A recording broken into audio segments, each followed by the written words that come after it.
Добре дојдовте во студио. Абдоминалниот хирург и професор Милчо Пановски е еден од ретките лекари кои јавно зборуваат за состојбите во здравството, така било од секогаш, така и сега, кога државата ја потресуваат трагедии за починати родилки, за девојче кое не можело да биде транспортирано во Скопје заради труење со лекови, за пукање на шавовите на здравствениот систем. Професоре, добре дојдовте во нова. Благодарам за поканата. Зошто другите лекари не сакаат да зборуваат? Зошто молчат? Која е причината? Најчесто се уценувани. И ради тој страв, они одбегнуваат да ја кажат вистината за здравството. Другите се купени, било со вработување, било со вработување на нивните членови на семејството. И кога ќе видите, другите се преплашени. Вие не се плашите? Немате притисоци? Како да нема? Имам, значи не само јас, него имам и притисоци врз моето семејство и коментарите за мојата емисија на 24 часа. Повторно се мешат членови на моје семејство, што укажува на нивото на културата на дел од македонските граѓани. Добро, деноиве се случи смрт на родилка во Гевгелија. Се покажа, истрагата се уште е во тек, првично дека имало алкохол во крвта на двата анестезиолога. Кој во ситуацијата сноси одговорност? Дали тимот на лекари смеел да влезе во операциона сала, да врши царски рез, особено царски рез кој не бил итен, значи не бил ниту договорен предходно, туку заради празниците ете одлучиле да го направат малку порано. Дали тимот смеел да влезе со такви лекари и да врши оперативен зафат? Кој сноси одговорност? Дали само анестезиолозите? Видите, кога јас оперирам, обично сакам да знам кој дава анестезија и кога оперирам тешки и ризични пациенти, барам да имам искусен и добар анестезиолог. За жал, еден од моите анестезиолози ја напушти болницата и работи во Систина, што ми е крајно криво, затоа што бевме фантастичен тим, меѓутоа и сега имам добри анестезиолози кои работат. На дежурство, ако се случи да имам неквалитетен анестезиолог, барам да се повика поискусен за критични пациенти. Спрема тоа, тимот го составувале во конкретниот случај анестезиологот, гинекологот, акушерката и инструментарката. И подоцна директорот кој бил повикан да интервенира од страна на гинекологот за да види во каква состојба му е персоналот. Не ми е јасно зашто чекале да дојде директорот, зашто господинот гинеколог, кога видел во каква ситуација е анестезиологот, едноставно не прекинал постапката и не е упатил пациентката во друга установа. Оно што не ми е јасно, тоа е мала болница, колку што ја знам Гевгелија, и обично нема два анестезиолога дежурни.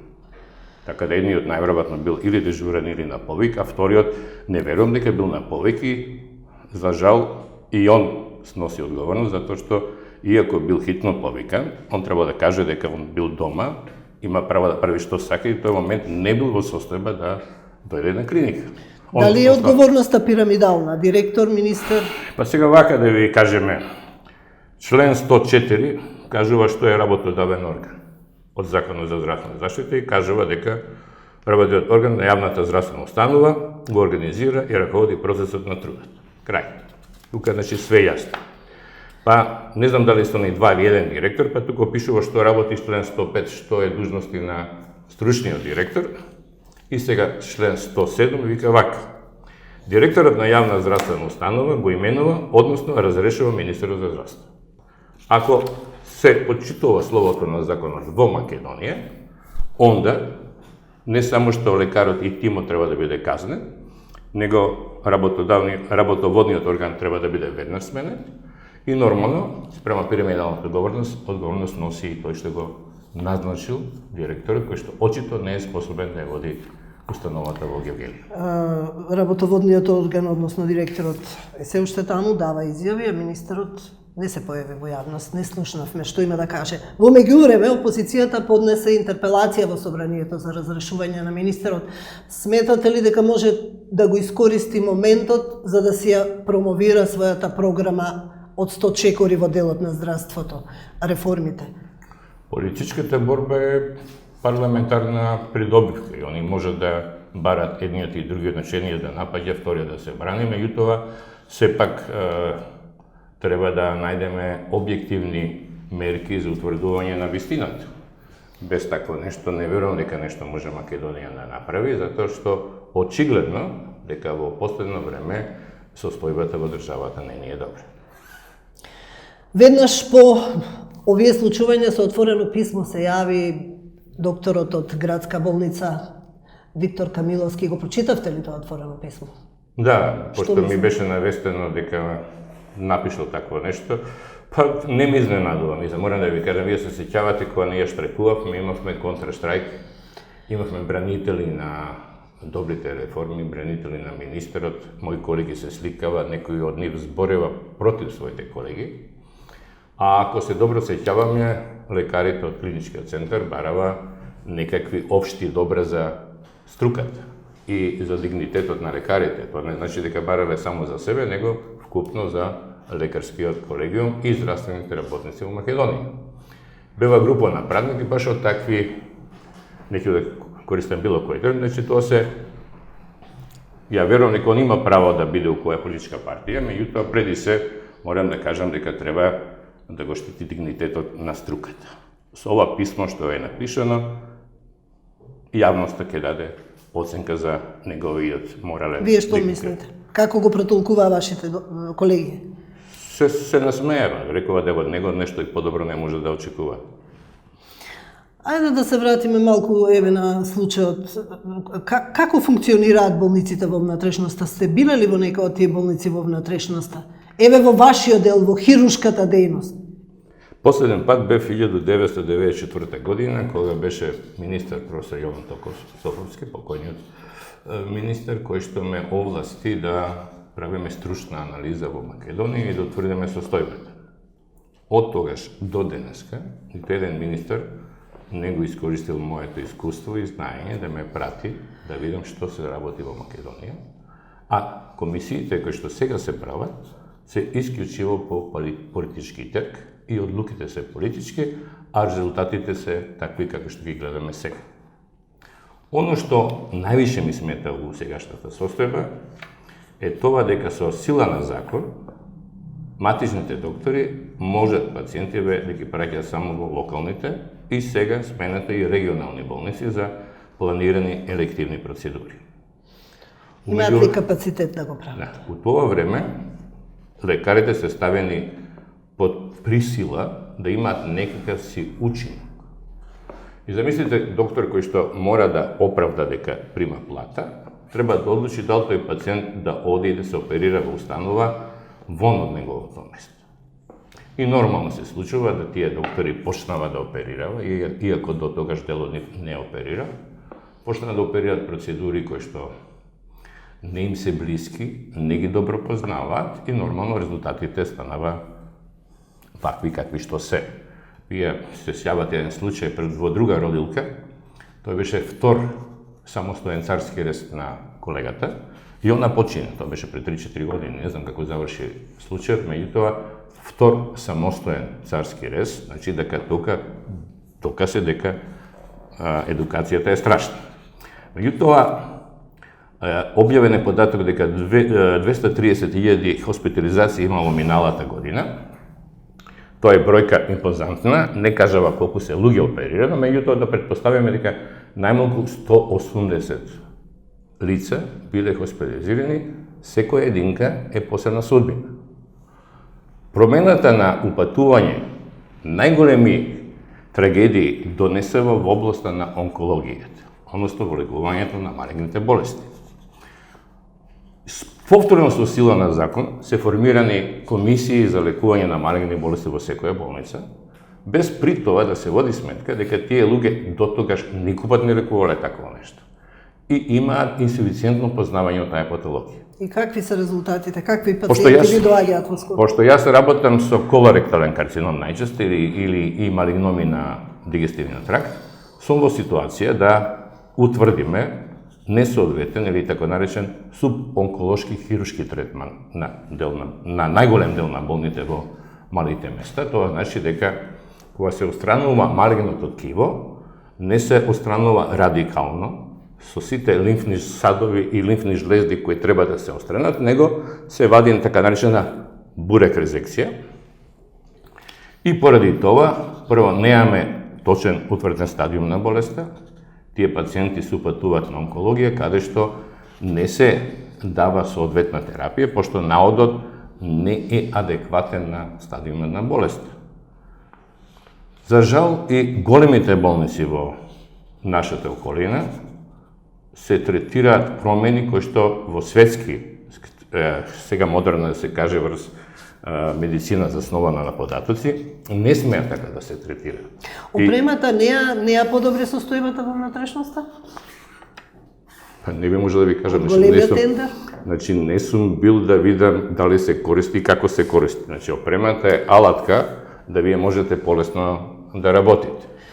Тоа го отвара прашањето за кадарот. Специализации немаше 10 години наназад. Сегашната состојба со специализациите е страшна, односно еден лекар кој што сака да специализира буквално треба под хипотека да си го даде имотот за да гарантира дека нема да замине во странство. Не знам колку чина специализациите, околу 20.000 евра. Еден специјалист се формира најмалку 6 години, колку време му е потребно? 6 години новиот закон за специализација, меѓутоа да станете лекар кој што знае да работи, ви фалат уште најмалку 6 години добри специализации. Се вели дека процес... Значи, после 10 до 12 години работа во струката, можете да кажете дека сте веќе искусен хирург, збориме за хирург. А просечната старост некаде е 58 години на специјалистите во внатрешноста и тие што ги има. Не видите што е проблемот. Во што е проблемот сега во Проблемот е што политиката не е водена сметка што ќе стане ако нешто стане. Значи, нашите реформи се носат така да никој не предвидува што ќе стане со таква реформа. Значи, ја реков дека долгорочна стратегија е апсолутно необходна за нашата земја да се направи, меѓутоа на жалост таа нема и тогаш планирате што ќе ви треба во иднина. Вие знаете дека се случи бек на голем дел на лекари од државно јавно здравство, а најголем дел е ради материјални придобивки, меѓутоа и ради мир во душата додека работите струката. Ако вие сте стално под притисок од реформите на министерот, неговите закани, казни, значи глоби како што ги викаат тука, onda станувате јасно дека ви е смачено све, поготово кога ќе дојдат со клиниките да раководат исклучиво партиски војници и кога критериумот за прием и напредување е исклучиво партиски. И onda човек, ако има прилика си оди или ако не е така недоволно паметен како што сум јас, станувате да работите се уште јавно здравство. Каква е ситуацијата со на хируршките клиники, конкретно кај вас, со DRG-то, се поклопували со работата по учинок, се применували, функционирали, мој термин, како се снаоѓате во тој? Да почнеме по ред. Тоа се реформите, Имаше еден мој колега ми прати фино писмо од Босна, мислам, кој, парафразирам, се извинуваме на пациентите што чекаат, тоа е поради компјутеризацијата. Значи, електронската верзија на менаџирање на здравството е алатка која треба да возможи полесно и поедноставно функционирање на здравството. Диагностичките сродни групи, или DRG на енглески, Related Groups, е измислено во Нью Џерси 64 година. Нью Џерси сега не го користи. Елема, нито не е нито проблем. Проблемот е што ние го купивме австралискиот систем кој што функционира. Направивме македонска верзија и он се уште добро функционира затоа што DRG-то со МКБ скалата 10 функционира, значи диагнозите, имате примерна и секундарна терцијарна диагноза, имате услуги интернационални, повторно се австралиски, и тоа функционира. И тоа ќе беше окей ако имате вие 20, 30, 40, 50 милиона пациенти, меѓутоа имате 200.000 хоспитализации, вие можете и поединечно да отворите што се користили како и така да тој бенефит не е така голем како што некој тврди, освен да статистички полесно е, пошто е електронска верзија, да утврдите колку имате хоспитализација, а пред тоа да не кажете колку луѓе се хоспитализирани, иако во DRG системот се внесени матични броеви на пациентите, значи можете тоа веднаш да го тврдите. Тоа е едната работа. Меѓутоа, покрај DRG-то, ние останавме на начин на фактурирање и по стариот систем. Значи, сега имаме спремање на DRG, цената, односно фактурата, Плюс нашиот сметководител, кога ги добија документи до сестрата, ја рекол дека само 3 сестри на нашето одделение работат администрација и 3 сестри на горната страна, тоа станава 6 сестри и 3 сестри за, односно 3 техничара за мој термин, 9 и ја заборев инструментарката, главната инструментарка, кој исто така работи на компјутерот да ги унесе податоци, значи 10 средно медицински кадар работи само на фактурирање. Администрација. Тоа значи дека високо обучениот кадар, место да се посвети на пациентите, Ја троши енергијата во администрација. на документи. Сега, ако гледате, место да имаме електронска верзија, ние имаме толку книги и хартии, што се до 3 пати, 4 пати повеќе него што беше порано. Значи, истото го фактурираме по стариот начин и по новиот начин. Нашата служба доле тоа го работи, така да бенефитот што се очекуваше, на жалост, не се постигна. Што се однесува да мој терминот, вие знаете дека почитување на сопственото време и на туѓото време е доблес, и се направи обид во Македонија тоа да важи само во здравството. Сведоци сме за каснења, за непочитување на времето, знаете од кого све. Така да, тоа е добро. Значи, ја на мојата визит карта од пред 10 години или 5 години, да не фаќаме за збор, постои таму закажување на прегледи. Значи, ја на мојата визит карта на сите пациенти можева телефонски да закажат преглед кај мене и тоа функционираше. Сега треба да закажат преку матичниот доктор, под услов да има диагноза или биле оперирани на мене, за да може да дојдат на клиника терцијарна здравство. Иначе, они задолжително се праќани во 8 септември. Значи, не може да дојде директно кај мене, а таму реков зашто се оперират и како се оперират. Меѓутоа, кога ќе дојдат веќе кај мене, онда починеат маките.